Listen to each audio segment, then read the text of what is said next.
I try and encourage everyone to sort of ask questions, and quite outspoken questions when some new project potentially comes up.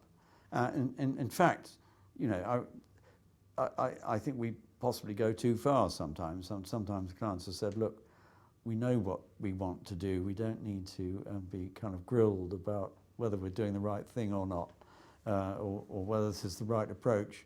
You know, we know what we want. But it's something I've always felt is incredibly worthwhile. I mean, for instance, when we've done industrial work, somebody's come to us and said, for instance, we need a new warehouse quickly. It's got to be done in 6 months. We're absolutely running out of space, etc., etc. And we've then asked a lot of questions, visited their site, and gone through the whole thing with them. And we've discovered actually, you know, they don't need a new warehouse.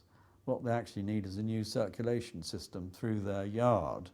They need to pull a couple of buildings down, actually, so they've got some kind of sense to their operation, and they didn't need the warehouse at all.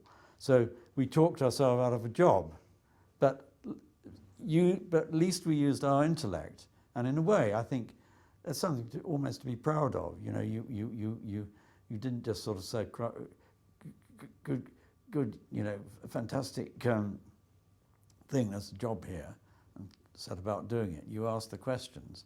You make sure the job's really needed.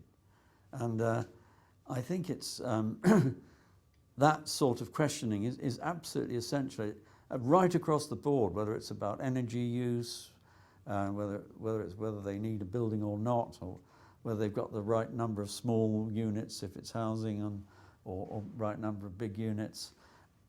I believe that one of the main roles in life for an architect is this dialogue with the people you're working for, so that you produce something jointly. And I think you could pretty well say there's no bit of successful architecture that isn't really done in partnership, that isn't supported by all the parties who are involved in it.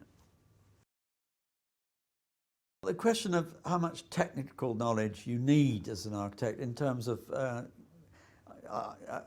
sort of visual ability, and I wouldn't separate the two myself. I think, I mean, I'm not saying you need to be able to do calculations of bending and structures and all the rest of it, but I think you really do need a sufficient understanding of structural knowledge and detailing before you start drawing anything.